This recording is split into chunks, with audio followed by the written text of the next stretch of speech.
नमस्कार दोस्तों। फास्ट सरकारी नौकरी के इस ऑनलाइन अपडेट सबसे तेज में आपका बहुत बहुत स्वागत है दोस्तों।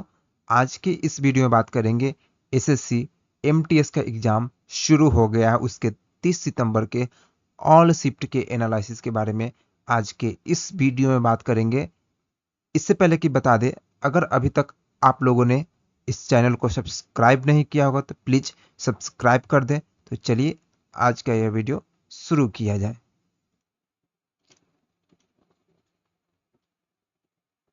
मौलिक कर्तव्य भारत के संविधान के किस अनुच्छेद में निहित है? मौलिक कर्तव्य भारत के संविधान के किस अनुच्छेद में निहित है? यह जो है बता दें आपको, आर्टिकल 51A में निहित है और यह भाग 4A में आता है, भाग 4A में आता है। और इसको जो है सरदार स्वर्ण सिंह समिति की सिफारिश पर जोड़ा गया था। जब हमारा भारतीय संविधान निर्मित हुए थे उस समय यह प्रावधान हमारे भारतीय संविधान में नहीं थे। उसके बाद जो है इसमें 42वां संविधान संशोधन किया गया। इसको याद करने का तरीका है 4 और +2 होता है 6। तो ये 1976 में हुए थे 42वां संविधान संशोधन। 42वां संविधान संशोधन के तहत किसी भी प्रावधान को जोड़ा जाता है और 44वां संविधान संशोधन 1978 के तहत किसी भी प्रावधान को हटाया जाता है।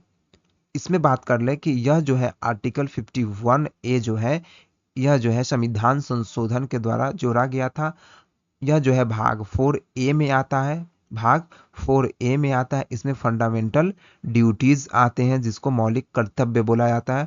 और हमारे भारतीय संविधान में जो है सरदार स्वर्ण सिंह समिति की सिफारिश पर 8 जो है मौलिक कर्तव्य के सुझाव दिया गया था। जिस समय इंदिरा गांधी की सरकार ने जो है इसमें 10 मौलिक कर्तव्य को इसमें ऐड किया था। लेकिन इसमें सुझाव जो है 8 ही मौलिक कर्तव्य का दिया गया था और यह जो है यूएसएसआर से लिया गया है, जिसको सोवियत संघ या फिर रूस भी अभी वर्तमान समय में कहा जाता है।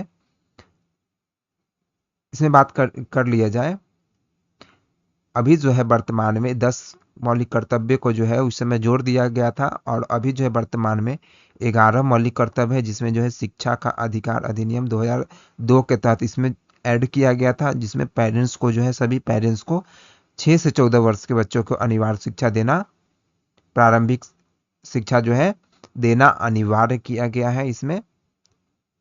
तो यह जो है 11 मौलिक कर्तव्य इस प्रकार हो जाता है। नेक्स्ट क्वेश्चन देख पाइएगा कि भारत के निम्नलिखित में से किस पड़ोसी देश में प्रसिद्ध कटास राज मंदिर परिसर है जिसमें कई धर्मों के मंदिर स्थित है? इसका सही जवाब होगा पाकिस्तान। इसका सही जवाब होगा पाकिस्तान। बात कर लिया जाए कटास राज मंदिर के बारे में तो प्रसिद्ध कटास राज मंदिर जो है परिसर पाकिस्तान में स्थित है।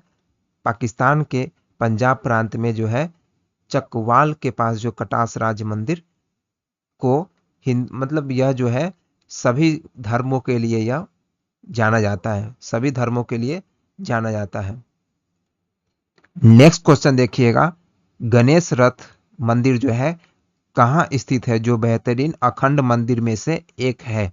गणेश रथ मंदिर कहाँ स्थित है जो बेहतरीन जो है अखंड मंदिरों में से एक है? इसका सही जवाब होगा महाबलीपुरम में स्थित है। महाबलीपुरम में स्थित है गणेश रथ मंदिर। भारत के तमिलनाडु राज्य के जो है एक शहर है जिसका नाम है महाबलीपुरम, वहाँ अवस्थित है।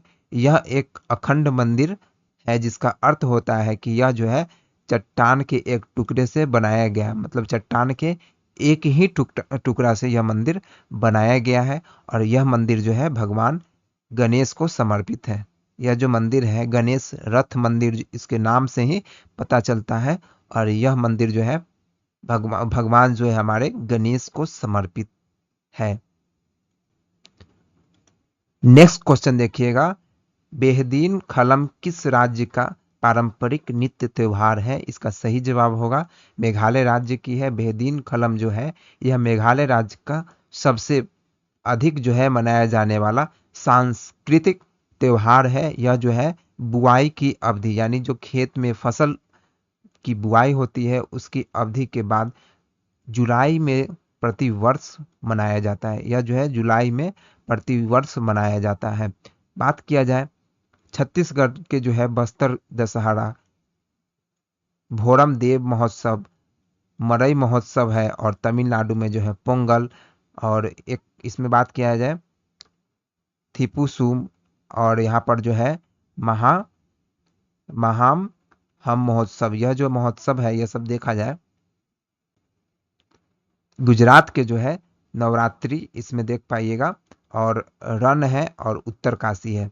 हम इसमें बताया छत्तीसगढ़ के जो है महत्वपूर्ण जो है आप देख पाइएगा कि बस्तर दशहरा है, ये उत्सव है, और जो है भोरम देव है, भोरम देव महोत्सव है, मरई महोत्सव, ये सभी जो है छत्तीसगढ़ का है। ठीक है। और तमिलनाडु की अगर बात किया है तो पोंगल है, थिपुसम थिपुसुम है। ठीक है। और ये एक है महाम महाहम है, और इसमें देख पाइएगा कि गुजरात में जो है नवरात्रि है, और रण महोत्सव है, उत्तरायण है। उत्तरायण जो है एक पतंग का त्योहार है ये। ठीक है। नेक्स्ट क्वेश्चन देखिएगा, which article of the constitution of India provides that there shall be a council of minister with the prime minister as its head. मतलब प्राइम मिनिस्टर मंत्री परिषद के हेड होंगे। यह जो है भारतीय संविधान के किस अनुच्छेद में है, ऐसा क्वेश्चन पूछा गया है। इसका सही जवाब होगा आर्टिकल 74 का 1 होगा। इसके मुताबिक अगर बात किया जाए राष्ट्रपति को उनके जो है कामों में सहायता और सलाह देने के लिए प्रधानमंत्री की अध्यक्षता में एक मंत्री परिषद होगा, इसका प्रावधान किया गया है। नेक्स्ट क्वेश्चन देखेंगे हम लोग। यहाँ पर है डैश का रासायनिक सूत्र H2SO4 होता है। डैश का रासायनिक सूत्र H2SO4 होता है। इसका सही जवाब होगा सल्फ्यूरिक एसिड। मतलब सल्फ्यूरिक एसिड इसको बुलाते हैं, जिसको गंधक के नाम से भी जाना जाता है।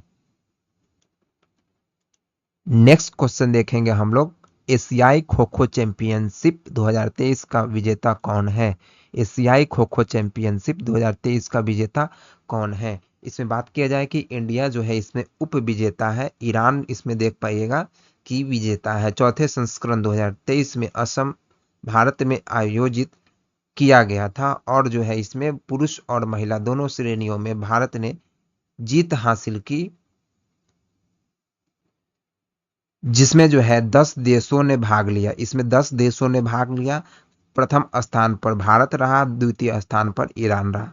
प्रथम स्थान पर भारत रहा, द्वितीय स्थान पर ईरान रहा था। मतलब इसमें भारत जो है विजेता है, और उप विजेता अगर बात किया है तो ईरान है। और इसकी मेजबानी भारतीय खो खो महासंघ ने की थी। इसकी मेजबानी किसने की, तो भारतीय खो खो महासंघ ने की थी। टूर्नामेंट का पहला संस्करण जो है, सबसे पहला जब संस्करण हुआ था तो 1996 में कलकत्ता में हुआ था, भारत में आयोजित किया गया था, और इसमें 5 टीम ने भाग लिया था। और वर्तमान 2023 में जो हुआ उसमें 10 टीमों ने भाग लिया, 10 देशों ने भाग लिया। भारत ने जो है फाइनल में जीत हासिल किया था। नेक्स्ट क्वेश्चन को देखेंगे हम लोग, निम्नलिखित में से कौन सा एक जो है शास्त्रीय नृत्य नहीं है। शास्त्रीय नृत्य को इंग्लिश में क्लासिकल डांस कहा जाता है। अब इसमें बात किया है कि क्लासिकल डांस जो है हमारे, इसकी जो मान्यता बात किया है कि भारत के 8 जो है क्लासिकल डांस को मान्यता सांस्कृतिक एवं इसमें देख पाइएगा कि भरतनाट्यम है, कुचिपुड़ी है, कथकली है, कथक है, ओडिसी है, सत्रिया है, मणिपुरी है, मोहिनी अट्टम है। इसमें देख पाएगा कि जो भरतनाट्यम है जो है यहाँ पर भरतनाट्यम है, कुचिपुड़ी है, कुचिपुड़ी जो है आंध्र प्रदेश प्रदेश का है। कथकली जो है ये केरल का है। कथकली कहाँ का है, केरल का है। कथक जो है उत्तर प्रदेश का है, और उड़ीसी जो है उड़ीसा का है। सत्रिया आपको बता दे कि यह जो सत्रिया यह जो है असम का हुआ, और मणिपुरी जो है मणिपुर का हुआ। मोहिनी अट्टम जो है ये जो है केरल का हुआ। मोहिनी अट्टम कहाँ का हुआ, केरल का हुआ। और भरतनाट्यम जो है, भारत माता की जय बोलिएगा तो लड्डू मिलेगा, तो तमिलनाडु। भरतनाट्यम कहाँ का है, तो ये तमिलनाडु का है। इसमें जो है छऊ नृत्य को भी जो है अभी संस्कृति मंत्रालय के द्वारा ऐड किया जा रहा है, मतलब किया गया है। तो इसको जो है नौमा जो है हमारा नौमा एक क्लासिकल डांस बन गया है, नौमा क्लासिकल डांस बन गया है। नेक्स्ट क्वेश्चन की तरफ देखेंगे कि आर मुथुकम्मल एक डैश नर्तक है जिन्हें 2022 में पद्मश्री मिला। आर मुथुकम्मल एक डैश नर्तक है जिन्हें 2022 में पद्मश्री मिला। बात की जाए दोस्तों कि 2022 में जो है भारत सरकार ने जो है इसमें बात किया है कि मुथुकम्मल को जो है सुधीर नृत्य शैली, इसमें इसका बात किया है कि कौन सा शैली है, तो सुधीर नृत्य शैली में उनके योगदान के लिए पद्मश्री पुरस्कार से सम्मानित किया, पद्मश्री पुरस्कार से सम्मानित किया। कौन सा शैली है, तो सुधीर नृत्य शैली है ये। नेक्स्ट क्वेश्चन के देखेंगे, इसमें देख पाएगा कि अकबर के जो पीरियड थे, अकबर के कार्यकाल में के दौरान which department depth person is called जो है दीवान। दीवान किसको कहा जाता था, दीवान जो है इसमें पैसा उसा का जो लेन देन करते थे उसको दीवान कहा जाता था। देखिए इसमें इसमें हम लोग देख पाएंगे कि राज्य की समस्त आय और व्यय का प्रबंधन करना, ये इसी को जो है दीवान कहा जाता था उस समय। वजीर इसमें देख पाएगा कि इन्हें जो है मुख्यमंत्री के रूप में जाना जाता है, ये जो है राजस्व और वित्त का काम देखते हैं। और जो इसमें देख पाएगा कि मीर बख्शी जो है सैन्य नियुक्तियों और जो है पदोन्नतियों जो होता है, पद की उन्नति जो होता है के संबंध में खुफिया जानकारी एकत्र करना और सिफारिशों करना, इसके बारे में जो है मीर बख्श रखते हैं। मीर समन को देख पाएगा कि यह जो है शाही जो है कारखाना का प्रभारी, जहां पर सभी प्रकार के विनिर्माण यानी मैन्युफैक्चरिंग का काम होता था वहां पर। नेक्स्ट को देख पाइएगा, नेक्स्ट पॉइंट को देखिए, दीवान ए बखुतात, इसमें देख पाइए कि सरकारी भवन आदि का जो है रख रखाव के लिए यह विभाग बनाया गया था। इनमें से कौन पूंजी प्राप्ति का हिस्सा नहीं है, इनमें से कौन पूंजी प्राप्ति का हिस्सा नहीं है, इसका सही जवाब होगा कर। ऑप्शन 4 दिया हुआ था, उसमें से मुझे एक सही जवाब है इसमें, कौन सा, कर इसमें सही जवाब, जो कि पूंजी प्राप्ति का हिस्सा नहीं है। आगे देखेंगे हम लोग, नेक्स्ट क्वेश्चन को देखेंगे। 2023 में जो है 2023 में मध्य प्रदेश सरकार द्वारा लता मंगेशकर पुरस्कार किसे दिया गया। इसमें बता दूं कि कुछ स्टूडेंट ने मुझे 2021 का बताया था, कुछ 22 का, कुछ 23 का, तो हमने तीनों को डाल दिया हो इसमें। देख पाइएगा कि 2020 का जो है लता मंगेशकर पुरस्कार जो है मध्य प्रदेश सरकार द्वारा यह पुरस्कार दिया जाता है।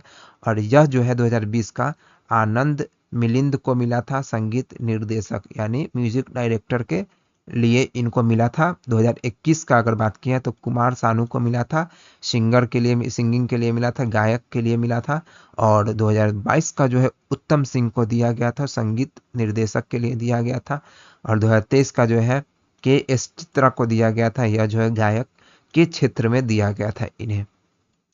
नेक्स्ट क्वेश्चन को देखेंगे कि मैला आंचल पुस्तक के लेखक कौन है। मैला आंचल पुस्तक के लेखक कौन है, सही जवाब होगा फणीश्वर नाथ रेणु, फणीश्वर नाथ रेणु इसका सही जवाब होगा। नेक्स्ट क्वेश्चन को देखेंगे तो ज्योतिबा फूले का संबंध किससे है, मतलब ज्योतिबा फूले का संबंध किससे था, तो इसका सही जवाब होगा जाति विरोध आंदोलन से है इनका संबंध था।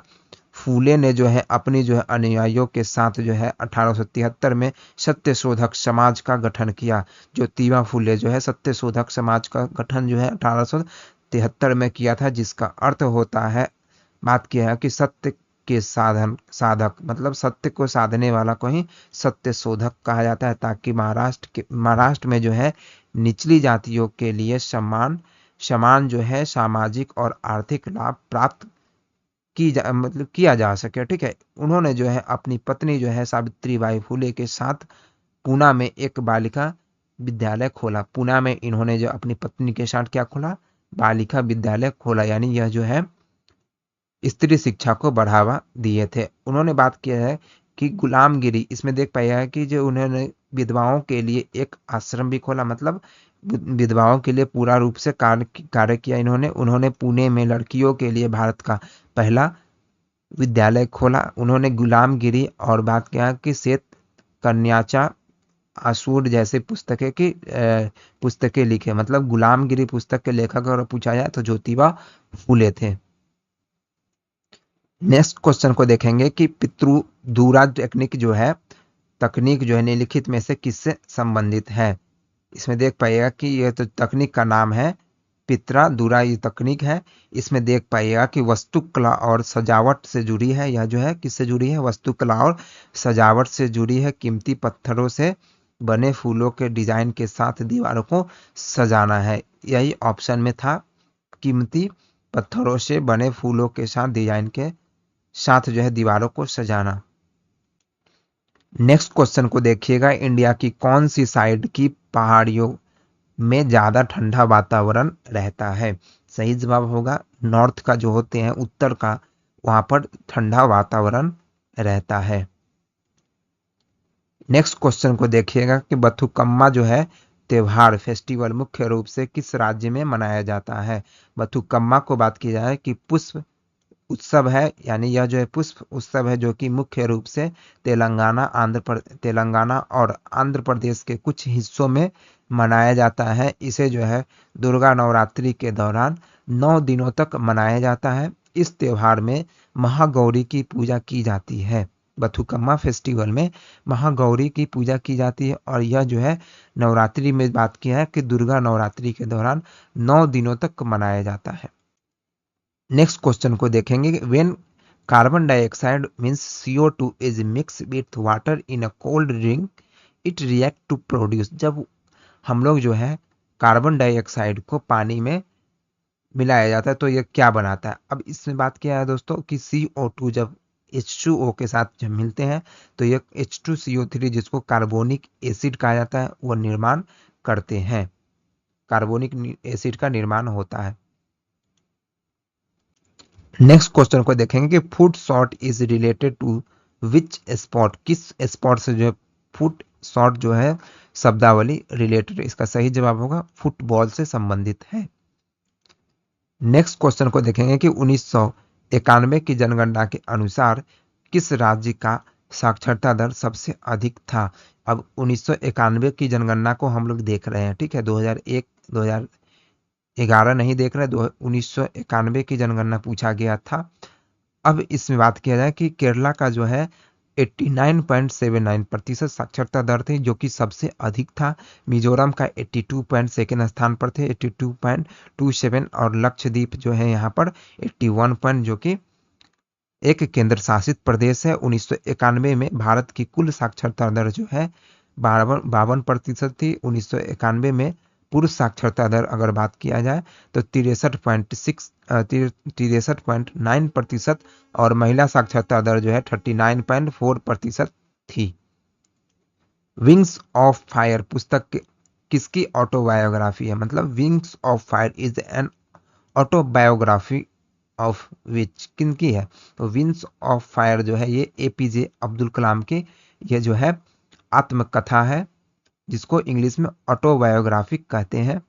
अब इसमें देख पाएगा कि APJ अब्दुल कलाम का यह एक पुस्तक है जो कि 1999 में प्रकाशित हुए थे। APJ Abdul Kalam is also known as missile man of India. इन्हें जो है मिसाइल मैन के नाम से भी जाना जाता है। भारत के जो है 11वें राष्ट्रपति थे, यह राष्ट्रपति थे, प्रेसिडेंट थे दोस्तों। इनमें बात की जाए कि इन्होंने जो है 2002 से लेकर के 2007 तक भारत के राष्ट्रपति के रूप में कार्य किया है। वे भारत के राष्ट्रपति बनने वाले पहले वैज्ञानिक भी थे। वे सियाचिन ग्लेशियर का दौरा करने वाले भारत के पहले राष्ट्रपति है। वह जो है विधानसभा चुनाव में मतदान करने वाले जो है पहले राष्ट्रपति है। नेक्स्ट पॉइंट को देखेंगे कि पूरा जो है एक प्रकार का, इसमें देख पाएगा कि ग्रामीण क्षेत्रों में सुविधाएं प्रदान करना। इसमें देख पाएंगे कि योजना की अवधारणा APJ अब्दुल कलाम के द्वारा दी गई थी। इसमें देख पाएगा कि विलियम विट्स ई अखबार APJ अब्दुल कलाम द्वारा शुरू किया गया था।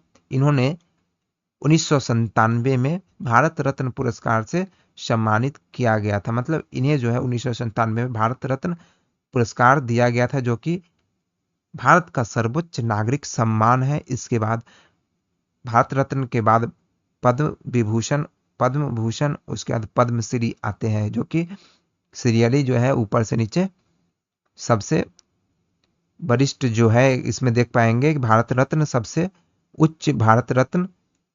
उच्च नागरिक सम्मान है भारत का।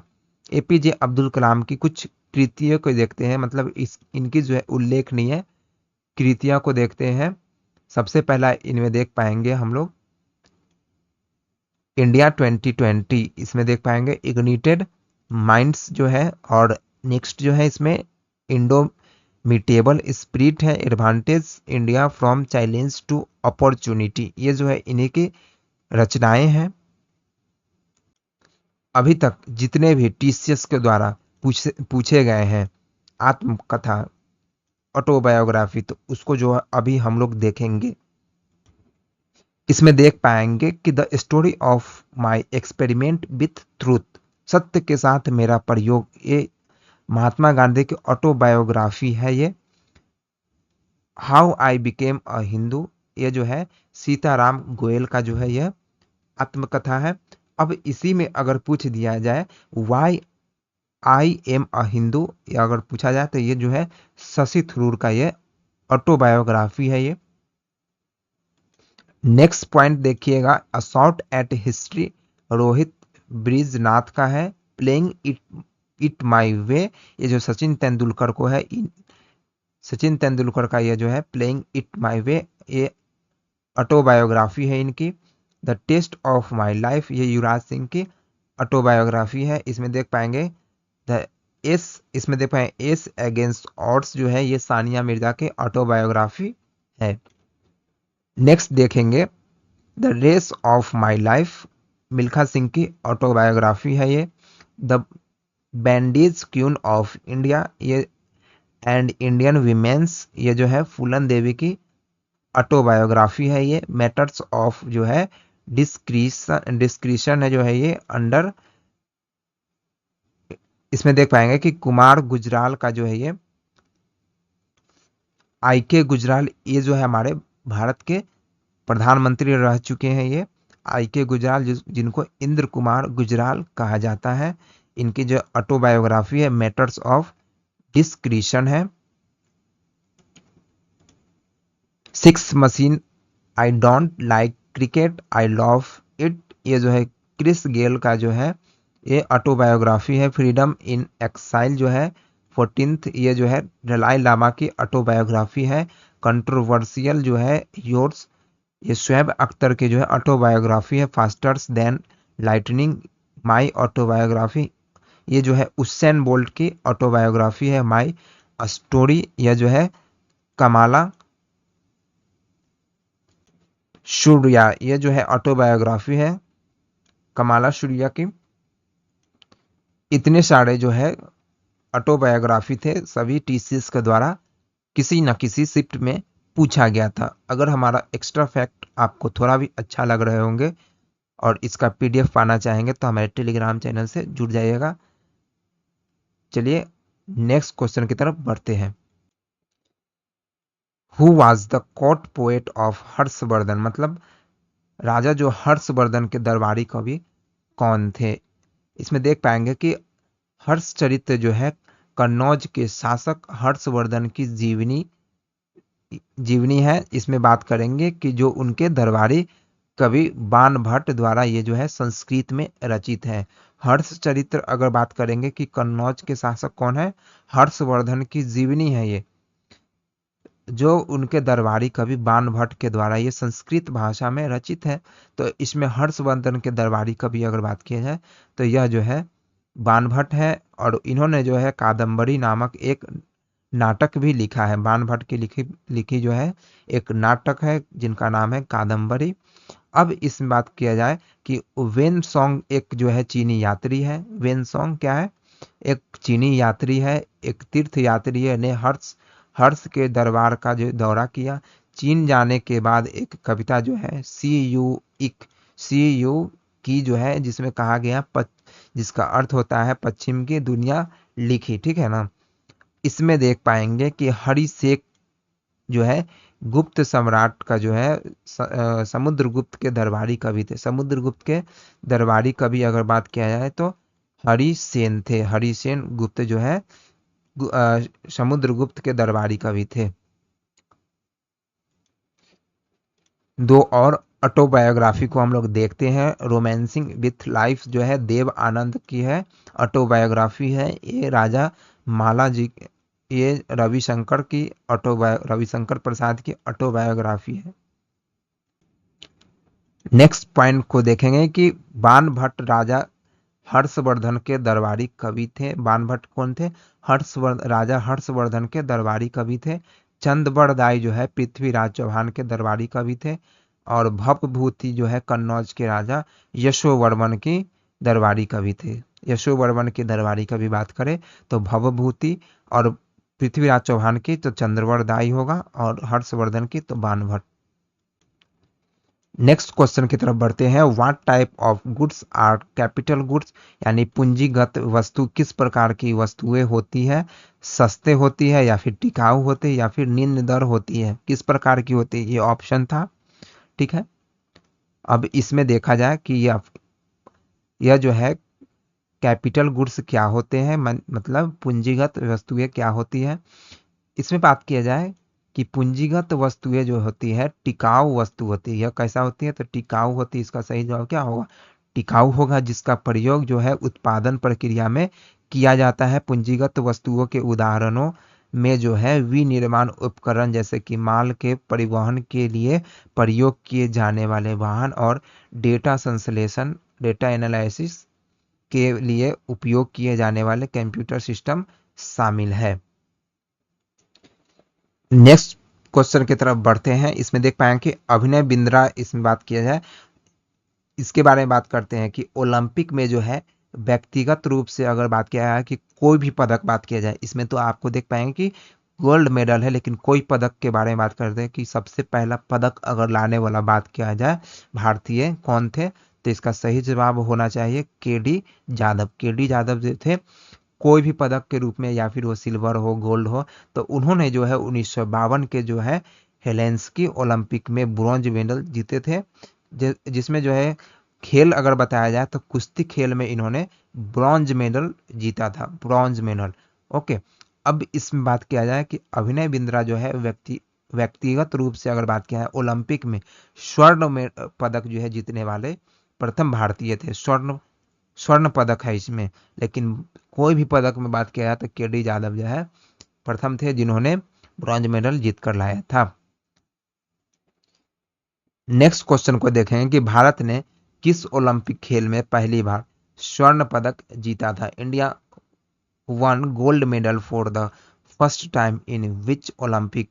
1928 का जो है एम्स्टर्डम ओलंपिक में भारत ने पहला गोल्ड मेडल जीता था। इसमें बात क्या है कि भारतीय पुरुष हॉकी टीम ने 1928 में एम्स्टर्डम ओलंपिक में अपना पहला ओलंपिक स्वर्ण पदक जीता था। इसमें जो है इसके कप्तान, जो हॉकी टीम के कप्तान कौन थे? तो हॉकी टीम के कप्तान थे जयपाल सिंह मुंडा। जयपाल सिंह मुंडा जो है टीम के कप्तान थे। अब इसमें बात किया जाए कि हॉकी टीम जो है होते हैं, इसमें बात किया है कि भारतीय हॉकी जो है पुरुष टीम ने कुल मिलाकर 8 जो है ओलंपिक स्वर्ण पदक जो है जीते हैं, जिनमें से 6 लगातार जो है 1928 से 1956 तक जीते हैं, तथा टोक्यो में 1964 से, और 1900 मास्को में जो 1980 में जो है अंतिम रूप से 1980 में 2 जीत शामिल की है, मतलब 2 जीत ये हासिल किए हैं। अब इसमें बात क्या है कि भारत ने जो है हॉकी में टोटल 14 जो है पदक हासिल किए, जिसमें से 14 में से अगर बात किया है तो 8 जो है इसमें सबसे ज़्यादा गोल्ड जीते हैं। उसके बाद जो है ब्रॉन्ज जो है कितने हैं, तो ब्रॉन्ज इसके आधा है, 4 है, और एक जो है सिल्वर है, एक सिल्वर है। 2024 में अगर बात किया जाए तो 2024 में फ्रांस के पेरिस में आयोजित किया गया, और भारत ने भारतीय हॉकी टीम ने ब्रॉन्ज मेडल इस बार जीता है, ब्रॉन्ज मेडल इस बार जीता है। नेक्स्ट फैक्ट को देखते हैं। कर्णम मल्लेश्वरी जो है ओलंपिक पदक जीतने वाली भारत की पहली महिला बनी। अब इसमें बात क्या है कि यह जो पदक जीतने वाली पहली महिला तो बनी, लेकिन यह जो है ब्रॉन्ज मेडल जीती है। और 2000 में सिडनी ओलंपिक में इन्होंने ब्रॉन्ज मेडल जीता। आगे बात करते हैं कि पीवी सिंधु जो है दो व्यक्तिगत जो है ओलंपिक पदक जीतने वाली पहली भारतीय महिला बनी है। अब इसमें दो ओलंपिक पदक जो है, एक तो 2016 में सिल्वर मेडल जीती है, 2016 में एस फॉर सिल्वर हो जाएगा, सिल्वर मेडल जीती है। और 2020 में जो है बी फॉर ब्रॉन्ज कर देते हैं, तो 2020 में जो है ये ब्रॉन्ज मेडल जीती है, 2020 में ब्रॉन्ज मेडल जीती है। इसमें बात किया है कि सुशील कुमार जो है दो व्यक्तिगत पदक जीतने वाले दूसरे भारतीय एथलीट हैं। दूसरे भी यही है और पहले भी यही है, दूसरे भी यही है और पहले भी यही है। नेक्स्ट क्वेश्चन की तरफ देखेंगे हम लोग कि छऊ जो है किस राज्य का प्रसिद्ध नृत्य है। छऊ जो है किस राज्य का प्रसिद्ध नृत्य है। इसमें बात किया है कि छऊ जो होता है तीन प्रकार के छऊ होते हैं। अब इसमें देखा जाए कि छऊ जो है बंगाल, बंगाल, उड़ीसा, झारखंड में प्रचलित एक जो बिहार के नहीं है, छऊ जो है बंगाल, उड़ीसा और झारखंड में प्रचलित एक जो है लोक नृत्य है। यह जो है तीन शैलियों में होता है, जिनके नाम जो है इन राज्यों पर रखे गए हैं, जिनमें बात किया कि पुरुलिया छऊ है, पश्चिम बंगाल का है, और एक है सरायकेला छऊ है झारखंड में, मयूरभंज छऊ अगर बात किया तो यह जो है उड़ीसा राज्य में इनको जाना जाता है। पुरुलिया छऊ और सरायकेला छऊ में जो है पात्रों की पहचान के लिए मुखौटा का इस्तेमाल किया जाता है। पात्रों की पहचान के लिए किसका उपयोग किया जाता है, तो मुखौटा का प्रयोग किया जाता है। छऊ नृत्य को साल 2010 में यूनेस्को की मानवता की अमूर्त जो है सांस्कृतिक विरासत की सूची में शामिल किया गया था। इसमें बात कर लिया जाए, नेक्स्ट क्वेश्चन की तरफ बढ़ते हैं। राज्य विधायिका में उनके पद से हटाने का प्रस्ताव विचाराधीन होने के दौरान उस पद या फिर उपाध्यक्ष जिसके खिलाफ प्रस्ताव विचाराधीन है अध्यक्षता नहीं करनी चाहिए, किस अनुच्छेद में कहा गया है।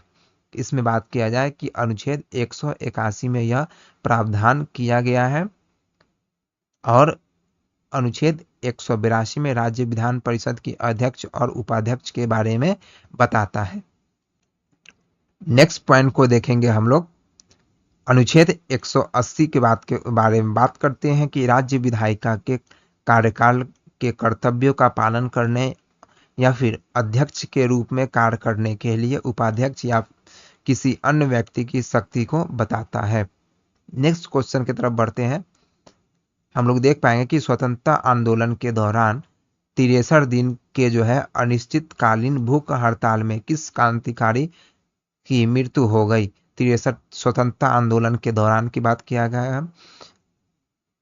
इसका सही जवाब होगा जतिन दास। इसमें जतिन दास एक भारतीय क्रांतिकारी थे जिन्होंने लाहौर षड्यंत्र मामले में दोषी पाया गया था। उन्हें 14 जून 1929 को अंग्रेजों के सामने आत्मसमर्पण किया गया था और इसके बाद उन्हें 63 दिन तक भूख हड़ताल की थी। इसके बाद जो है 63 दिन तक भूख हड़ताल की थी। नेक्स्ट क्वेश्चन की तरफ बढ़ते हैं। 1928 के जो है 1900 नेहरू रिपोर्ट 1928 किसकी अध्यक्षता में तैयार की गई थी।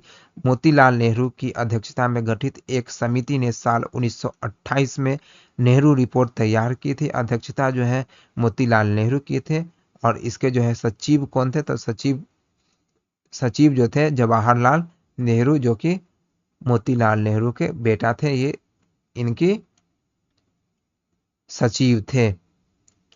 नेक्स्ट क्वेश्चन को देखें कि भारत के किस भाग में पटकई बूम जो है पहाड़ियां स्थित है। अब बात किया है, पटकई बूम जो है अरुणाचल प्रदेश की पहाड़ियां है और यह जो है उत्तर पूर्व राज्य की तरफ, मतलब उत्तर पूर्व में यह अवस्थित है। अब इसमें बात कर लिया जाए, पटकई पहाड़ियां जो है भारत के जो है उत्तर पूर्वी भाग में पूर्वांचल की पहाड़ियां का हिस्सा है, पूर्वांचल की पहाड़ियां का हिस्सा है।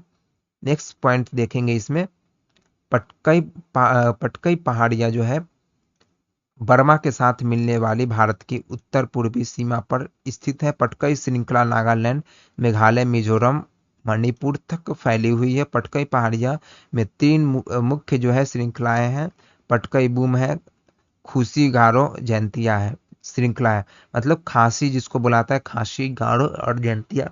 खासी गारो जयंतिया जो है वहाँ की जनजाति है मेघालय की। और जो है इसमें बात किया जाए कि लुसाई पहाड़ियाँ भी इसी का पार्ट है। पटकई पहाड़ियों का जो है सबसे बड़ा शिखर जो है सारामती पर्वत है। सबसे बड़ा पटकई पहाड़िया का सबसे बड़ा शिखर कौन है, तो सारामती है। पटकई पहाड़ियों के माध्यम से दिहिंग नदी असम के जो है शिव सागर जिले में ब्रह्मपुत्र से मिलती है। पटकई पहाड़ियों का सबसे महत्वपूर्ण पहाड़ी दर्रा पंगशौ दर्रा है। इसी जो है दर्रे से भारत को वर्मा से जोड़ने वाली लेडो रोड निकलती है। लेडो रोड निकलती है। राग दीपक भारतीय शास्त्रीय संगीत का एक प्रमुख राग है जो कि अंतर अंतर्गता, जिसको इंग्लिश में नाइट एंड इंटीमेसी से जुड़ा है। अंतरन गता से या फिर नाइट एंड इंटीमेसी से जुड़ा है ये।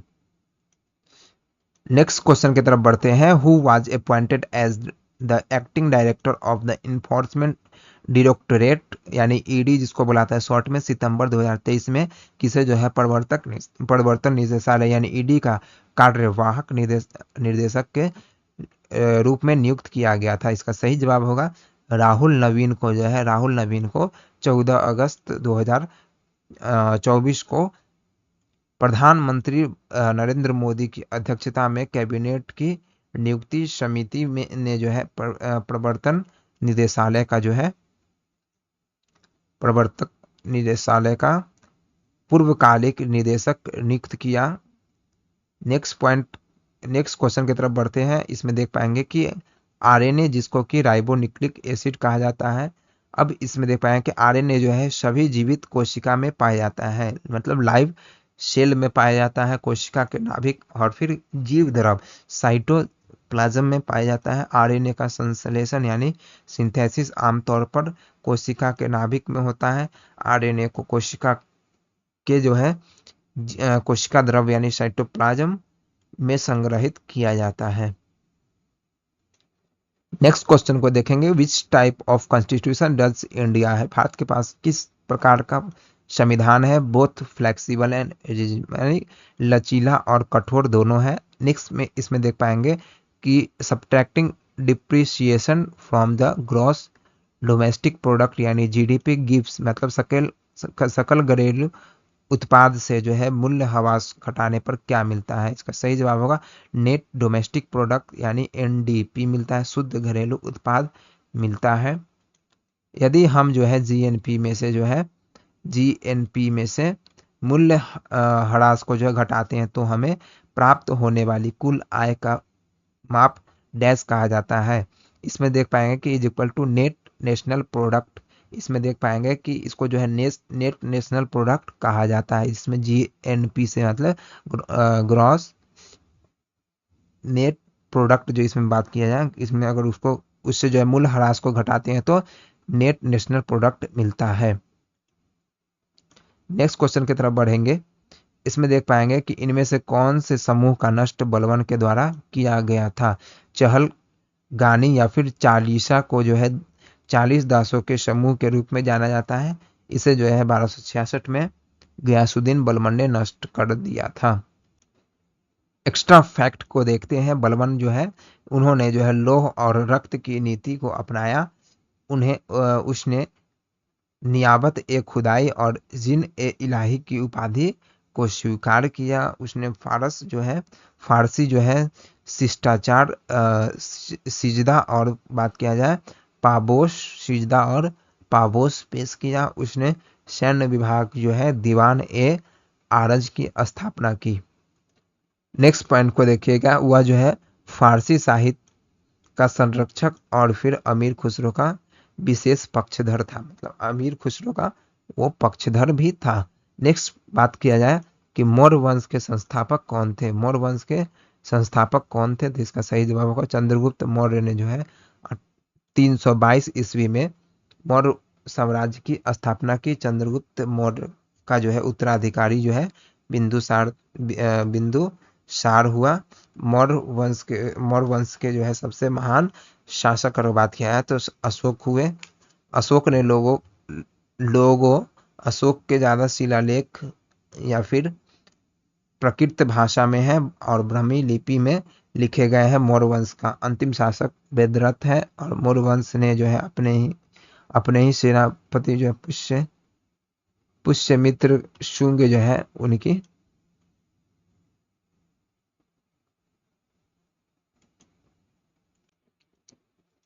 वेदरथ मौर्य ने जो है वेदरथ मौर्य ने अपने ही सेनापति पुष्यमित्र ने उसकी हत्या कर दी और यहाँ से जो है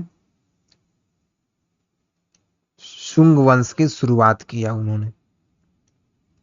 कुछ पॉइंट्स को देखते हैं कि राजवंश और उसके संस्थापक और अंतिम शासक को देखते हैं। नंद वंश का अगर बात करें संस्थापक महापद्मनंद या फिर उग्रसेन, अंतिम शासक धनानंद है। मौर्य वंश का संस्थापक चंद्रगुप्त मौर्य है, अंतिम शासक वेदरथ है।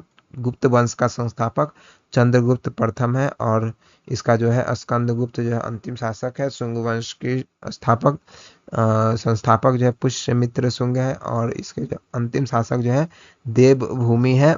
आगे बात करते हैं कि सातवाहन जो है यहाँ पर वंश जो है इसकी स्थापना सिमुक के द्वारा किया गया था। यज्ञ जो है सातकर्णी भी शामिल है। अब इसमें बात किया है कि जो गुलाम वंश जो है इसके जो संस्थापक है कुतुबुद्दीन ऐबक हैं और इसके जो अंतिम शासक हुए मुइज़ुद्दीन कैकाबाद हुए। खिलजी वंश के जो है संस्थापक हुए जलालुद्दीन खिलजी और फिर अंतिम शासक जो है इसके हुए खुसरो खां हुए। तुगलक वंश के संस्थापक गयासुद्दीन तुगलक है और इसके अंतिम शासक हैं फिरोज शाह तुगलक। लोधी वंश के संस्थापक बहलोल लोधी हो गया और इसमें इब्राहिम लोधी इसके अंतिम शासक हुए। और इसमें देख पाएंगे मुगल वंश के शासक संस्थापक जो थे वह थे बाबर थे और इसके अंतिम शासक बहादुर शाह द्वितीय थे। वातापी के चालुक्य के संस्थापक पुलकेशिन प्रथम थे और इसके अंतिम शासक जो है कीर्तिवर्मन चालुक्य थे। चोल वंश के जो है विजयालय थे और इसके जो अंतिम शासक थे अथि राजेंद्र थे और इसमें राष्ट्रकूट के जो है संस्थापक दंती दुर्ग और अंतिम शासक इंद्र चतुर्थ थे। सोलंकी वंश के जो है संस्थापक जो है मूलराज प्रथम थे और गुलाम वंश के अगर बात किया है तो कुतुबुद्दीन ऐबक और मुइज़ुद्दीन कैकाबाई जो थे अंतिम शासक थे।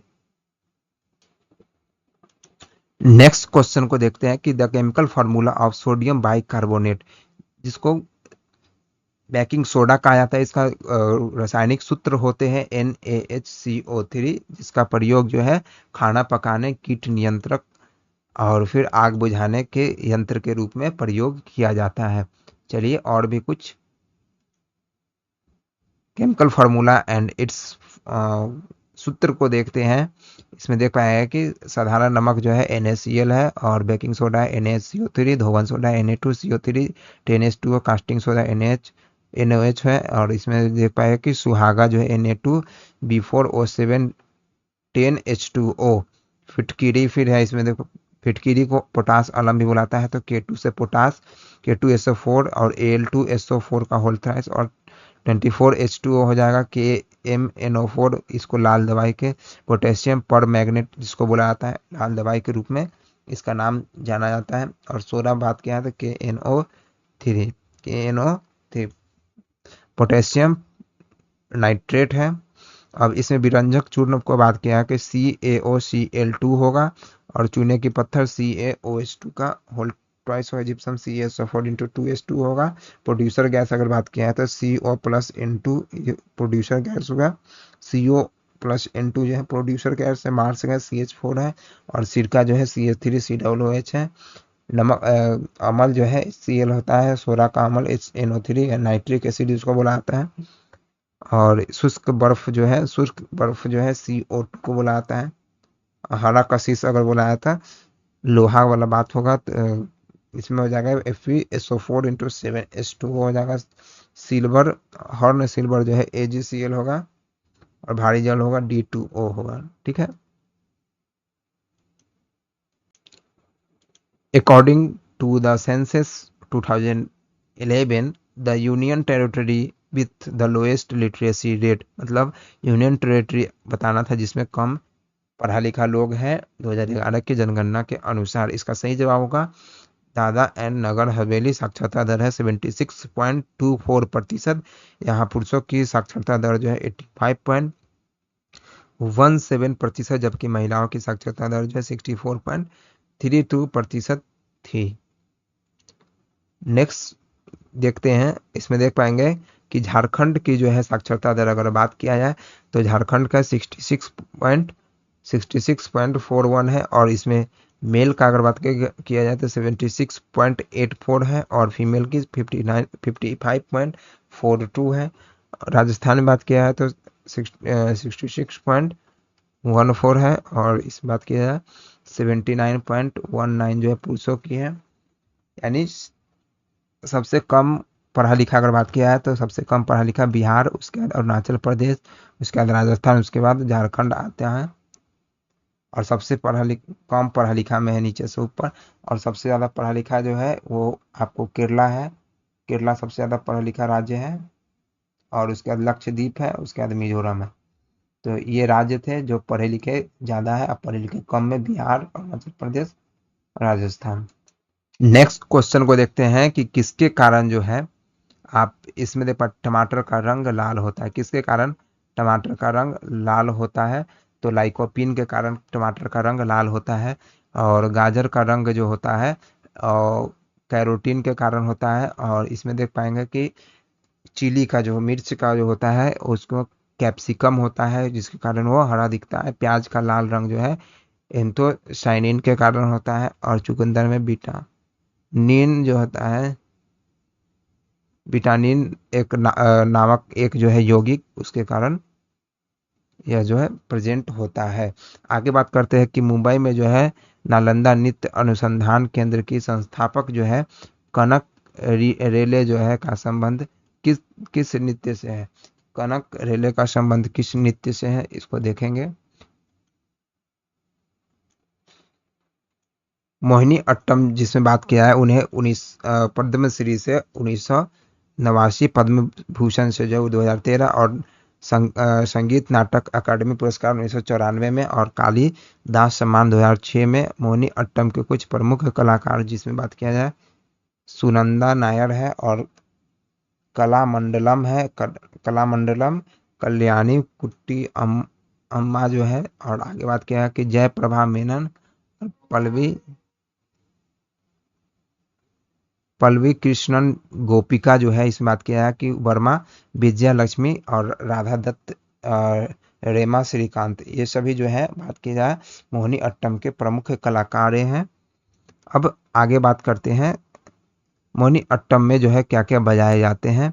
अब इसमें देख पाए मोहिनी अट्टम में आमतौर पर मृदंगम हो गया, इदक्का हो गया, बांसुरी, बीना, और फिर कुजिल कुजित लम जैसे वाद्य यंत्र का इस्तेमाल किया जाता है।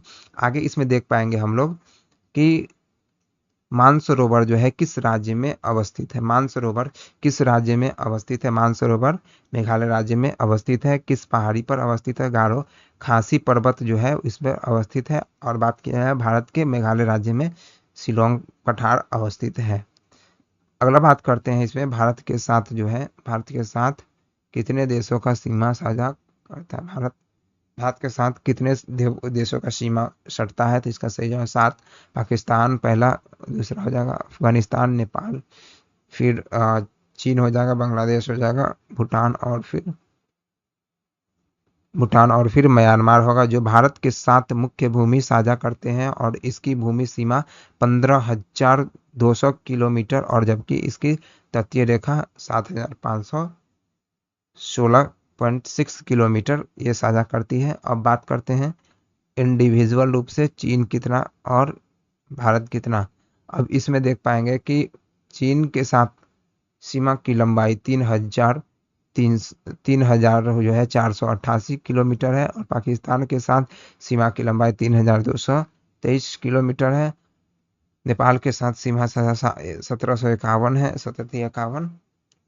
और म्यांमार के साथ सीमा की सजा जो है 16 अगस्त को ही जान देंगे।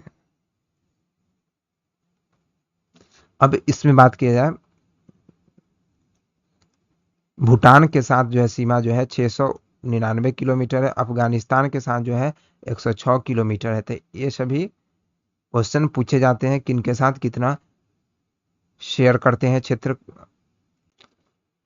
नेक्स्ट क्वेश्चन को देखेंगे कि डाई आर्की जो है द्वैत शासन हिंदी में कहा जाता है। 1919 के भारत सरकार अधिनियम ने जो है द्वैत शासन प्रणाली की शुरुआत की, जो ब्रिटिश भारत के जो है प्रांतों में शासन सरकार की दोहरी प्रणाली थी।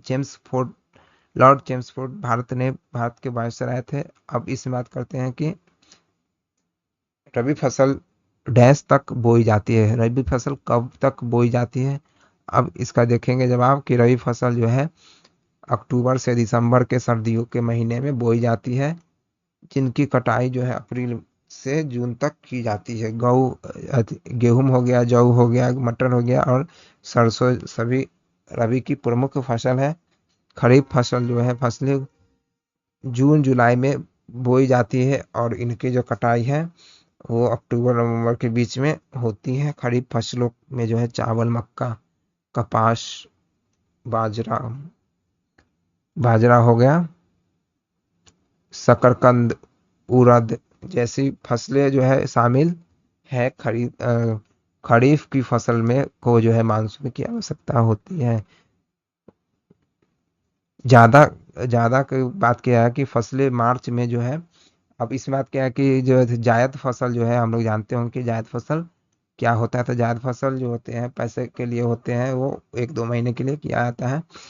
अब इस बात किया है कि जब मार्च से जो है जून के बीच में बोई जाती है। और जायद फसल जो है तरबूज, खीरा, खरबूज, ककड़ी, मूंग जो है, उड़द, सूरजमुखी जैसी फसल है। जायद फसल की जो है गर्मी की फसलें कहा जाता है। नेक्स्ट क्वेश्चन की तरफ बढ़ते हैं कि संजना बथुला किस खेल से संबंधित है। अब इस बात क्या है 2023 की अगर बात किया जाए, 2023 में संजना बथुला एशियाई गेम्स में पदक जीतने वाली सबसे कम उम्र की भारतीय बनी। एशियाई खेल 2023 में महिलाओं की जो है इस स्पीडिंग स्केटिंग 3000 मीटर रिले स्पर्धा में स्पीडिंग स्केटिंग ट्रैकिंग एथलीट में स्पर्धा करते हुए प्रथम जो है। अब इसमें बात किया है कि ये सबसे कम उम्र के थे और टीम इंडिया ने जो है तीसरी बार रहकर कांस्य पदक जीता, तीसरी बार जो है कांस्य पदक जीता है। और इसका जो आयोजन किया गया है वो हांगझोउ में, चाइना हांगझोउ में आयोजन किया गया है।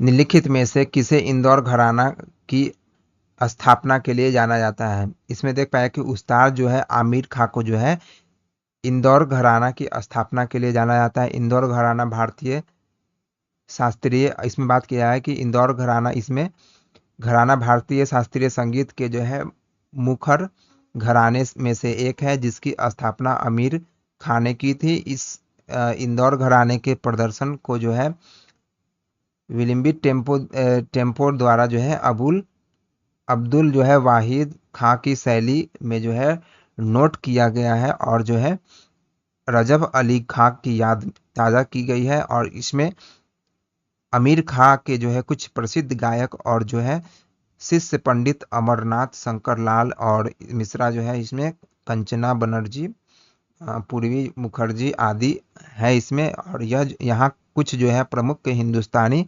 शास्त्रीय संगीत घराने और उनके संस्थापक की कुछ सूची को हम लोग देखेंगे। इंदौर घराने के प्रदर्शक को जो है विलंबित टेम्पो द्वारा जो है अब्दुल वाहिद खां की शैली में नोट किया गया है और रजब अली खां की याद ताज़ा की गई है। आमिर खां के कुछ प्रसिद्ध गायक और फिर शिष्य पंडित अमरनाथ शंकर लाल मिश्रा, कंचन बनर्जी, इसमें बात क्या है कि पूर्वी मुखर्जी आदि यहाँ कुछ मुख्य हिंदुस्तानी संगीत घराने और उनके संस्थापक की सूची ऐड किया गया है। अब इसमें देखेंगे ग्वालियर घराना से कौन है? ग्वालियर घराना से अगर हम लोग देखते हैं तो ग्वालियर घराना से जो है इस घराने के संस्थापक जो है नथन पीरभक बख्श माने जाते हैं। नथन पीरबख्श माने जाते हैं। रामपुर सहजवान जो है घराना घराना जो है इस घराने के संस्थापक उस्ताद जो है इनायत खां थे। जयपुर अतरौली घराने से इस घराने के संस्थापक जो है उस्ताद अलादिया खां थे। और इसमें किराना घराना का अगर बात किया जाए तो किराना घराना के संस्थापक उस्ताद अब्दुल करीम खां थे। पटियाला घराना अगर बात किया जाए तो इस घराने के संस्थापक जो थे उस्ताद अली बख्श और उस्ताद फतेह अली खां थे। आगरा घराना इस घराने के संस्थापक हाजी सुजान खां थे। हाजी सुजान खां थे। नेक्स्ट क्वेश्चन को देखेंगे कि वर्ष 2023 में जो है आरसीबी महिला टीम की जो है WPL की कप्तान कौन थी? तो 2023 के अगर आरसीबी की कप्तान अगर बात किया जाए तो यह जो थी स्मृति मंधाना थी। और 2024 की भी आरसीबी की कप्तान जो है यह जो है भारतीय ओपनर बल्लेबाज है स्मृति मंधाना थी। अब इसमें देखा जाए कि भारतीय संविधान के जो है भाग 4 के क में मौलिक कर्तव्य का जिक्र किया गया है, 1976 में जोड़ा गया था। और ये मौलिक कर्तव्य जो है जब हमारा भारतीय संविधान जब बने थे उस समय ये नहीं थे। और इसको जो है 42वां संविधान संशोधन के द्वारा इसको लाया गया था और लागू किया गया था। उस समय इंदिरा गांधी की सरकार चल रही थी। 8 मौलिक कर्तव्यों का सुझाव जो है सरदार स्वर्ण सिंह समिति की सिफारिश पर दिया गया था और 10 मौलिक कर्तव्यों को जोड़ा गया था। शिक्षा का अधिकार अधिनियम इसको जो है मौलिक कर्तव्य में जोड़ा गया 2002 में जोड़ा गया। और इसे जो है 11वां नंबर का मौलिक कर्तव्य बनाया गया जिसमें पेरेंट्स को जो है सभी माता पिता को जो है प्राथमिक शिक्षा बच्चे को देना अनिवार्य किया गया था। नेक्स्ट क्वेश्चन को देखेंगे। The pharmacy amendment bill 2023 was introduce in Lok Sabha on August 3 2023। It's amend the pharmacy act 1948। The acts regulate the practice and profession of pharmacy. Pharmacy संशोधन विधेयक 2023 03 अगस्त इसमें देख पाएंगे कि 2023 को जो है लोकसभा में पेश किया गया। यह फार्मेसी अधिनियम 1948 में संशोधन करता है। अधिनियम फार्मेसी के अभ्यास और पेशों को नियंत्रण करता है। अब इसमें बात किया जाए आगे हम लोग बात करते हैं कि पूंजीगत जो होते हैं वस्तुओं के कुछ उदाहरण के बारे में बात करेंगे। पूंजीगत वस्तुओं के कुछ उदाहरण ये है मशीनरी जैसे कि औद्योगिक रोबोट ग्राइंडर हो गया, फिर ड्रिलिंग मशीन, कतरिंग मशीन, आड़ा मशीन, ये सब इसमें आते हैं। वाहन, कंप्यूटर हार्डवेयर, कच्चा माल, बुनियादी खाद्य सामग्री, सॉफ्टवेयर सुविधा संरचनाएं, फिक्सर और इसमें फर्नीचर भवन ये सब आते हैं इसमें। कारखाने। पूंजीगत वस्तुओं की परिभाषा इसमें देख पाएंगे कि पूंजीगत वस्तुओं वे भौतिक संपत्तियां होती है जिनका इस्तेमाल किसी व्यवसायी उपभोक्ताओं के लिए वस्तुओं और सेवाओं का जो है उत्पादन में किया जाता है। इनका इस्तेमाल जो है किसी अन्य उत्पाद के निर्माण या सेवा की डिलीवरी में भी किया जाता है। पूंजीगत व्यवस्था वस्तुओं का जीवन काल 1 साल से ज्यादा होता है। आगे देखेंगे the glory of Pathan by KM Munshi. Patan की जो है महिमा मुंशी किस भाषा में लिखा गया? इसमें देख पाएंगे कि जो है कन्हैया लाल जो है मानिक लाल मुंशी की किताब जो है पाटन की महिमा का मूल जो है गुजराती में लिखा गया। गुजराती में है यह भाषा। अब आगे बात करते हैं कि पंजाब राज्य में जो है खत्म किया गया था जो विधान परिषद है जिसको खत्म किया गया था। इसमें देख पाएंगे पंजाब विधान परिषद को 1 जनवरी 1970 को समाप्त कर दिया गया था। इसके लिए पंजाब विधान परिषद उन्मूलन अधिनियम 1969 पारित किया गया था। इस अधिनियम के लागू होने के बाद पंजाब राज्य की विधायिका एक सदनीय हो गई। मतलब 2 सदन थे पहले, एक थे विधान परिषद, दूसरा थे विधान मंडल के अंदर विधानसभा। पंजाब विधान परिषद के बारे में कुछ जानकारी है। पंजाब विधानसभा की पंजाब विधानसभा का वारण सभागृह था। इसमें बात किया है कि 1952 से 1969 तक कार्यरत था, मतलब 11 साल, मतलब इसमें लगभग 17 साल तक ये कार्यरत था। विधान परिषद में जो है 39 सीटें थी। 1966 में जो है जब इंदिरा गांधी प्रधानमंत्री बनी थी, उस समय जो है पंजाब को 3 भागों में बांटकर हरियाणा, हिमाचल प्रदेश और पंजाब बनाया गया था। इस बंटवारे के बाद विधान परिषद की सीटें घटकर 40 कर दी गई थी और विधान सभा की सीटें 104 कर दी गई थी। नेक्स्ट देखते हैं कि पृथ्वी के कुछ हिस्सों को सूर्य की सबसे सीधी किरण प्राप्त होती है। मतलब पृथ्वी के कुछ हिस्सा होता है जिसको इक्वेटर कहा जाता है, वहां पर जो है सीधा सालों भर जो है गर्मियां पड़ती है और डायरेक्ट यहाँ पर क्या पड़ता है, सूर्य का प्रकाश पड़ता है। इसलिए जब उत्तरी जो है ध्रुव सूर्य की ओर झुकता है तो उसे उत्तरी गोलार्ध में गर्मी होता है। अब इस बात क्या है कि और जो है जब जो है उत्तरी गोलार्ध, उत्तरी ध्रुव सूर्य की ओर झुकता है और है तो मतलब उत्तरी गोलार्ध में गर्मी होता है। और इसमें बात किया जाए